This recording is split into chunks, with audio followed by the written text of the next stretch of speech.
Oi, pessoal! Tudo bem com vocês? Eu espero que sim, comigo está tudo bem. Você deve estar se perguntando por que esse cara está cada vez mais tonto, mas tudo bem. O meu nome é Evandro Vieira, eu estou aqui para falar com vocês sobre 5 práticas que vão transformar a sua vida espiritual. E eu tenho certeza que esse vídeo ele vai te ajudar, ao menos um pouquinho, a conseguir ter uma transformação de vida mais rápida. Ok? Eu quero já pedir para que você se inscreva no nosso canal se você não é inscrito. Deixa um like aí porque eu tenho certeza que você vai gostar do conteúdo que nós temos aqui. Afinal de contas, nós não vamos apenas falar quais são as 5 práticas. Nós vamos dar alguns detalhes que vão ajudar a você a ter uma percepção de quando a oração está sendo eficaz, como eu vou perceber o resultado da minha edificação. Então, eu tenho certeza que você vai gostar.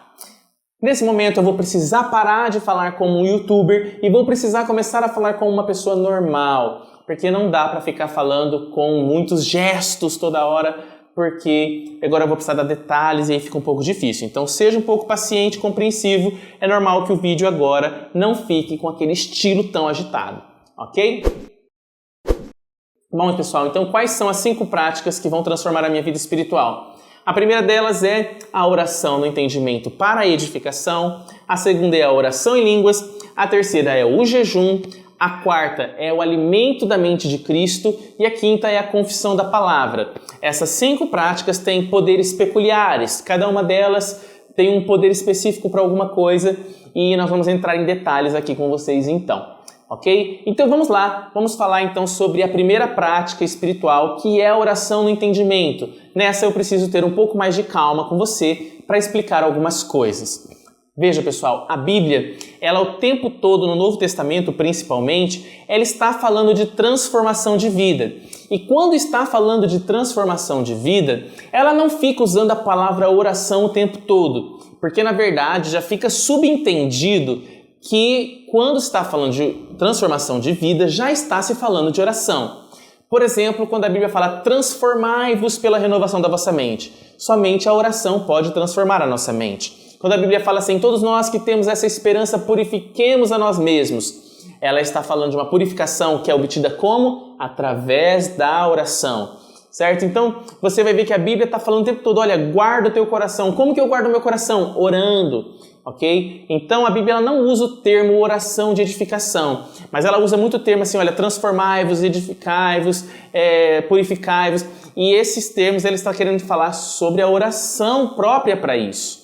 Ok? Afinal de contas, o nosso coração só muda quando a nossa boca fala. Isso é um princípio que Jesus deixou muito claro. Né? Jesus, ele falou assim, olha, o que corrompe o coração do homem é aquilo que sai de sua boca. Isso serve tanto para coisas boas como para coisas ruins. Ok? Então, a Bíblia também fala assim, olha, se nós confessarmos a Jesus, em nosso coração cremos que Deus ressuscitou dentre os mortos, então seremos salvos. Ou seja, minha boca fala, meu coração crê. Então, falar com Deus ou falar com fé é a única forma do meu coração mudar.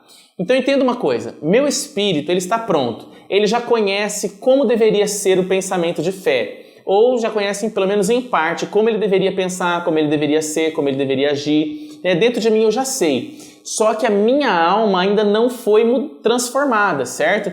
Eu tenho fé, mas a fé não opera porque o meu entendimento tem muita dúvida, muita incredulidade, medo, dificuldades. Então eu preciso tirar essas coisas para que a fé flua, ok? E aí que está a edificação. Edificação é você tirar essas contaminações do seu coração, ok? Você vai tirar a vontade que você tem de pecar, as cobiças do seu coração que te afastam de Deus. Você vai tirar do seu coração as incredulidades que você tem em Deus, o medo, a preocupação, a ansiedade, carência, dúvida e todas essas coisas que a gente vem falando aqui no canal, que você vai encontrar nos nossos outros vídeos. Então você vai começar a ter que tirar essas coisas do coração.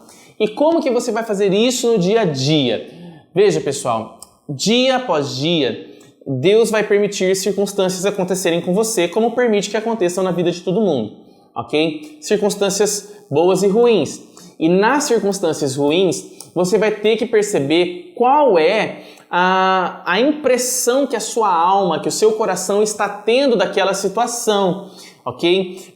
Se você perceber que alguma coisa dentro de você está enxergando de uma forma distorcida uma situação, essas coisas você precisa levar para a cruz. Ou seja, você precisa tirar do seu coração, você precisa matar essas contaminações dentro de você, ok? Então veja, perceba o que aconteceu com Adão, quando Adão pecou.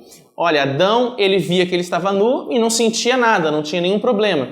Mas quando ele comeu da árvore do jardim, ele viu que estava nu e sentiu vergonha. Agora ele passou a enxergar de uma forma distorcida uma coisa que era normal, ok? Agora Adão está enxergando com olhos de vergonha, de culpa, de medo, ok? Então, veja só, você está passando por um problema e você não está preocupada porque você não está confiando em Deus. O seu coração não está confiando. Mesmo que você saiba que Deus tem o poder para mudar a sua situação, o coração não está acreditando nessa realidade. Então você vai precisar fazer o quê? Tirar o medo, tirar a preocupação. Como fazer isso? Você vai para a oração e você vai começar a falar para Deus sobre esses sentimentos que você tem, pedindo para que Ele tire essas contaminações do seu coração e vai abrindo sua visão para enxergar aquela situação de uma outra forma. Ok? E você pode fazer a oração de edificação de 3 formas diferentes. Você pode pedir para Deus ou para o Espírito Santo, falando assim: Espírito Santo, eu estou sentindo medo porque eu estou olhando para esse problema e eu não estou vendo solução. Mas eu quero te pedir agora, tira o medo do meu coração, porque a tua palavra diz isso, a tua palavra diz aquilo, então eu não posso ficar com esse medo no coração, então tira esse sentimento de dentro de mim. Nesse momento, então, você pediu algo para Deus, você pediu para Deus tirar do seu coração aquele sentimento, aquela contaminação no seu entendimento, ok? Uma outra forma de você fazer isso é você ministrando o seu coração como Davi fazia, né? Davi falava assim: olha, por que estás abatido, ó minha alma? Então você também pode ministrar o seu coração, dizendo: coração, você não precisa ficar preocupado. A Bíblia diz isso, olha, a Bíblia diz que o Senhor é meu pastor e nada me faltará. Então, coração, você pode descansar em Deus, para de ficar preocupado.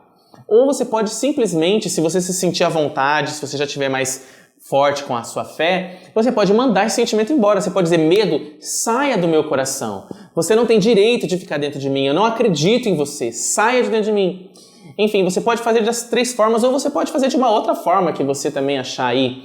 Mas a ideia é que aquilo que está dentro de você saia, a contaminação saia, para que você enxergue as coisas sem escamas nos seus olhos, sem sentimentos atrapalhando você na hora de discernir o que está acontecendo ao seu redor. E cada sentimento que cause dor dentro de você precisa ser levado para a cruz. Então, se você se dói por não ter um pai, não ter uma mãe, você percebeu que você é carente, leve a carência para a cruz. Ore e peça para Deus tirar essa carência. Se você percebe que o seu coração se sente indignado porque alguém falou mal de você naquele dia, então você já descobriu que tem uma contaminação dentro de você porque aquilo dali seu coração está doendo. Então você vai para a oração e vai tirar a indignação. Então dia após dia vai aparecer situações que vão mostrar para você sentimentos novos. E aí você vai ter uma percepção de que aquele sentimento é um pecado, que aquele sentimento está errado, e aí você vai renunciando. Agora olha, nem sempre você vai conseguir ter uma percepção real, ou seja, nem sempre vai fazer sentido as orações que você está fazendo. Vai ter hora que você vai estar pedindo para Deus tirar um sentimento do seu coração, mas parece que não é bem o nome desse sentimento. Você não sabe como descrevê-lo para Deus, o porquê que você está sentindo aquilo. Então você vai falar coisas para Deus e não vai fazer tanto sentido. E a oração no entendimento precisa fazer sentido. Porque quando faz sentido o que você está falando, você acredita mais. E porque você acredita mais, fica mais fácil de você renunciar. Mas e aí então, o que você faz? Você vai precisar perseverar orando e falando para Deus, tentando descobrir quais são os sentimentos. E aí você vai precisar pedir a ajuda do Espírito Santo. O Espírito Santo me ajuda a discernir qual é o sentimento. Me ajuda a perceber qual é a contaminação que está no meu coração. Por que meu coração está sentindo essa dor? Por que o meu coração está com medo? Por que o meu coração está se sentindo dessa forma?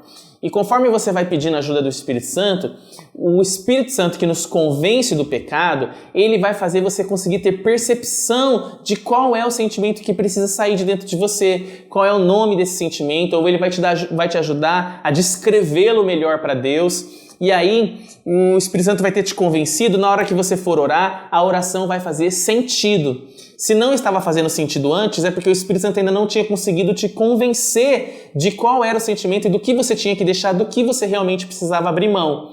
Mas quando o Espírito Santo ele te convence, você na hora de orar, faz sentido as coisas que você está falando para Deus. Deus, eu estou sentindo isso por causa disso. Deus, eu estou sentindo isso, mas isso não deve estar no meu coração. Aquilo faz um sentido muito grande dentro de você e por isso você consegue renunciar àquilo.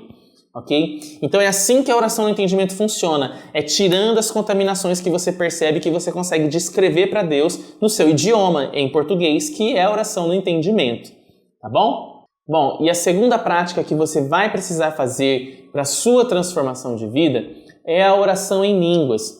A oração em línguas, ela vai trabalhar dentro de você mesmo quando você não está sentindo nada. Na verdade, na maioria das vezes a gente não está sentindo nada. Eu comparo a oração em línguas como uma cirurgia que você passa num hospital. Por que eu comparo assim? Eu vou explicar para você. Quando você vai passar por uma cirurgia, você recebe uma anestesia naquele lugar. E aí você não sente nenhuma dor, você não sente nada enquanto os médicos estão ali mexendo com o seu corpo. Se você já fez uma cirurgia, você sabe disso. Algumas vezes você sente ele mexendo no seu corpo para cá e para lá, você sente como se tivesse alguma coisa te pegando, mas a dor você não sente, seu corpo está sendo cortado e você não está sentindo nada. A oração em línguas é a mesma coisa. Às vezes você até pode sentir algum desconfortozinho na alma, mas é raro. Na maioria das vezes você está ali orando em línguas e parece que não está acontecendo nada. Na maioria das vezes você está orando em línguas e parece que não está fazendo sentido nenhum, não está tendo diferença nenhuma na sua vida. Só que a oração em línguas, ela prepara você. A oração em línguas, ela ajuda o Espírito Santo a te convencer do pecado, a convencer você de quais são as contaminações que estão dentro de você. A oração em línguas faz você ficar sensível ao pecado. Então, aquelas coisas que estavam dentro de você e você nem percebia, quando você está vivendo uma vida constante de oração em línguas e você faz alguma coisa ou passa por uma situação onde o pecado dentro de você aparece, ele vai aparecer com muito mais dor, você vai sofrer um pouco mais, você vai sentir um pouco mais porque você vai ficar sensível ao pecado. Então o pecado ele vai causar um pouco mais de dor dentro de você e aí você vai conseguir perceber, opa, tem uma coisa errada. Isso aqui que antes eu sentia de uma forma fraca, hoje eu sinto muito forte. Hoje esse pecado me incomoda muito mais do que antes. Então agora chegou o momento de tratar ele, chegou o momento de renunciar a ele. E aí quando você for orar em português, quando você for orar para a edificação, você já vai orar convencido do pecado, porque o pecado vai estar doendo dentro de você, porque a oração em línguas te deixou sensível ao pecado, ok? A oração em línguas, ela também limpa coisas que estão dentro de você que você não conseguiria perceber. Tem muita coisinha, sabe, dentro da gente. Às vezes a gente tem contaminações tão minúsculas que são muito imperceptíveis. E também temos contaminações que nós nunca conseguiríamos ter discernimento de como tirar, porque é muito complexo, faz parte de assuntos que o Espírito Santo não consegue revelar pra gente. Então, ele trabalha também na transformação dessas coisas. A oração em línguas, ela vai ajudar essas coisas a saírem dentro de você. Então, em alguns momentos, ou seja, em algumas fases da sua vida, a oração em línguas, ela vai te trazer alguns incômodos, mas isso não é sempre, ok? E não significa que porque você não está sentindo nada, que você não está sendo transformado. A oração em línguas já está te transformando. A Bíblia diz que aquele que ora em línguas, ele ora bem e ele edifica a si mesmo, ok? Então a oração em línguas ela já faz esse papel de edificação, tá bom?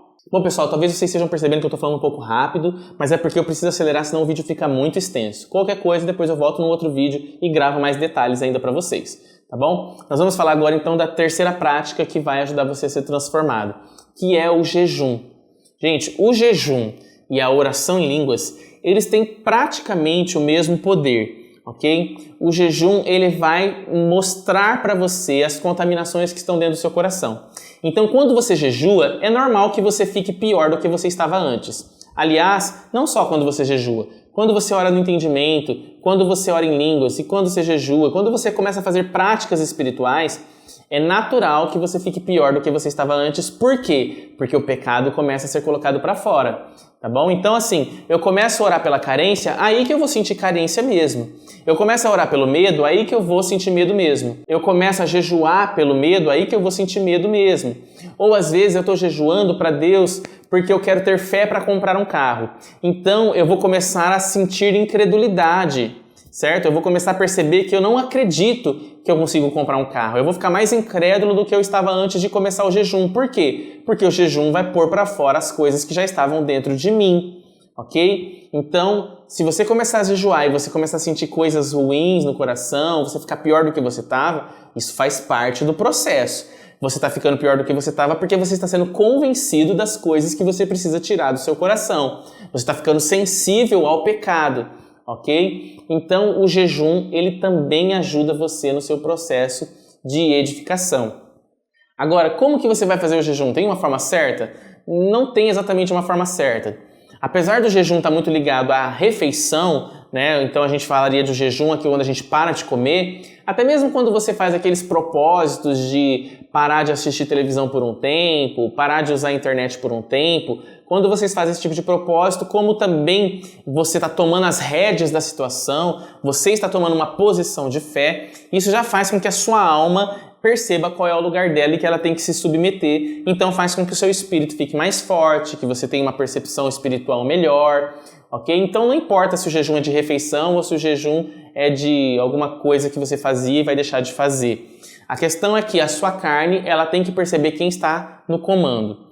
Uma coisa que você precisa entender é que o seu jejum, ele não muda Deus. Deus não fica mais favorável a você quando você jejua. O jejum, ele muda você. Ele prepara você para tirar as contaminações do seu coração e você ter mais fé. Essa é a principal e praticamente o único propósito do jejum.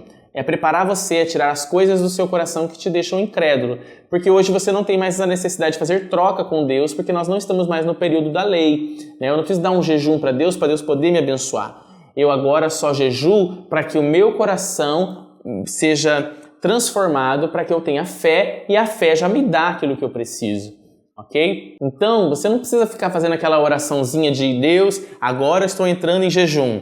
Fica um período em jejum, Deus, receba agora o meu jejum. Você não precisa ficar fazendo esse tipo de oração. A questão é que não existe jejum sem oração. Então, durante o período de jejum, você precisa estar constantemente em oração, orando a Deus, porque dessa forma o jejum vai ter eficácia e ele vai conseguir produzir resultados e ele vai expor as suas contaminações e vai tirar essas contaminações de dentro de você. Bom, a quarta prática espiritual que vai ajudar você a ser transformado é alimentar a mente de Cristo.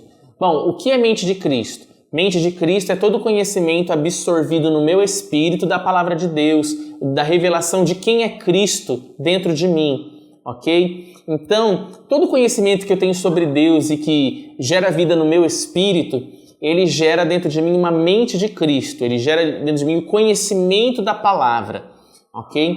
E a mente de Cristo é o que me ajuda a ter discernimento espiritual, certo? Então, quanto mais a minha mente de Cristo estiver forte, mais, consequentemente, eu vou ter discernimento do que é pecado e do que não é pecado, do que eu preciso deixar e do que eu não preciso deixar, mas eu consigo discernir o que está acontecendo comigo, certo? A palavra de Deus, ela fica mais viva dentro de mim, certo? Quando você ora em línguas, quando você ora no entendimento e quando você jejua, essas coisas automaticamente também estão fortalecendo a sua mente de Cristo, ok? Mas existem outras coisas que vão alimentar a mente de Cristo, como a leitura da Bíblia, ouvir uma pregação, até mesmo ouvir uma música. Quanto mais você vai conhecendo a palavra, quanto mais você vai recebendo dentro de você a revelação de quem é Jesus, você vai conhecendo mais a Jesus, conhecendo mais os ensinamentos dele, o evangelho dele, mais você tem discernimento para você conseguir tirar o pecado de dentro de você. Então essas práticas de leitura bíblica, ouvir pregações, ir à igreja, ouvir música evangélica, né, lógico, essas coisas elas vão trazer mais revelação de quem é Jesus dentro de você, fazendo com que na hora que você for para a oração, você consiga discernir melhor o que Deus está falando com você, você consiga ser mais convencido do pecado, ok? Bom, e a quinta e última prática que eu vou falar para vocês, que ajudam vocês no processo de transformação, de edificação, é a confissão da palavra. E o que é a confissão da palavra? A confissão da palavra nada mais é do que uma adoração a Deus. A Bíblia diz assim, olha, não vos embriagueis com vinho no qual há contenda, mas enchei-vos do Espírito Santo, falando entre vós com salmos, hinos e cânticos espirituais, salmodiando a Deus em vossos corações. Então, quando eu começo a falar para Deus quem Ele é, quando eu começo a fazer essas declarações de fé, dizendo, Senhor, Tu és o meu pastor, nada me faltará. Deus, eu posso confiar no Senhor porque o Senhor é perfeito, o Senhor é um Pai que ama. Quando eu começo a fazer esses tipos de declarações, eu forço o meu coração a parar de olhar para os problemas e olhar para Deus, olhar para o poder que Ele tem. Então, quando eu tiro meus olhos do problema e olho para Deus, eu vou me enchendo de Deus, certo? E aí a minha fé vai sendo fortalecida, a minha mente de Cristo também vai sendo fortalecida, e isso vai fazendo com que eu tenha mais força para vencer qualquer outros problemas, certo? Agora, entenda uma coisa, a confissão da palavra, ela surge da sua gratidão a Deus. E às vezes, eu vou falar de mim agora, eu passei por um grande período da minha vida em que eu não conseguia ter gratidão a Deus porque eu não conseguia ver o quão bom Ele era. Porque eram tantos problemas que eu estava passando que eu só conseguia olhar para os problemas. E aí, quando eu tentava fazer essa prática de confessar a palavra e declarar quem era Deus, essas coisas não tinham poder nenhum dentro de mim. Eu sentia que eu estava sendo falso ao falar isso, certo? A impressão que eu tinha era que eu não estava sendo verdadeiro. Eu falava porque todo mundo falava. Até na hora de cantar uma música, eu cantava porque os outros cantavam, mas parece que isso não tinha poder nenhum. E eu não vou dizer para você que você deveria forçar o seu coração a ficar falando falsamente uma coisa que ele não acredita. Eu não vou dizer para você fazer isso. Apesar das pessoas falarem assim, não, mas é de tanto você ficar repetindo, uma hora você crê, eu não acredito assim. Eu acredito que é melhor você falar para Deus as coisas que você não crê e pedir para Ele tirar do seu coração, do que você ficar forçando o seu coração a crer, confessando uma coisa que ele não está acreditando. Ok? Então, se você acha que você não está preparado para fazer a confissão da palavra, a adoração verdadeira a Deus, não tem problema. Você então fica fazendo os outros passos até que o seu coração vai conseguindo ter uma visão melhor de quem é Deus. O seu coração vai começar a enxergar Deus de uma outra forma e ele vai começar a ver o quanto Deus estava cuidando de você. E quando essas coisas começarem a acontecer dentro de você, essa transformação for acontecendo, o seu coração vai ser verdadeiro quando ele começar a falar para Deus quem ele é. Quando você começar a adorar a Deus, vai ser uma adoração em espírito e em verdade. Então você vai estar falando de coisas que você já teve a convicção, seu coração já foi convencido de que é verdade. E aí você vai conseguir então fazer o seu coração parar de olhar para os problemas e começar a olhar para Deus, porque você está confessando coisas que você já viveu, já gerou vida dentro de você. Então, se você quiser não praticar essa quinta prática espiritual por enquanto e focar apenas nas outras, não tem nenhum problema. Pelo menos eu falo de mim que eu fiz durante muito tempo somente as outras 4 práticas até conseguir realmente enxergar Deus de uma forma diferente. E aí, quando eu consegui fazer isso, hoje eu tenho facilidade de confessar a palavra, porque quando eu adoro a Deus, o meu coração ele já vibra de amor por Deus, porque crê naquilo que eu estou falando, certo? Então, aí eu consigo vencer com muito mais facilidade as outras contaminações que eu tiver que vencer, que eu perceber no meu dia a dia. Ok, pessoal? Então era isso. Eu espero que tenha ficado esclarecido para vocês aí como que funciona as 5 práticas de edificação, as 5 práticas que transformam você. Eu espero que vocês tenham conseguido compreender. Olha, dá uma lida em cada um dos versículos que forem aparecendo aí na tela, que apareceram durante o vídeo, porque é importante você conhecer a palavra, isso alimenta a sua mente de Cristo. Tá bom, pessoal? Era isso. Eu espero que você tenha ficado feliz com esse vídeo. Eu espero você no próximo vídeo. Então, até a próxima. Deus abençoe vocês e tchau!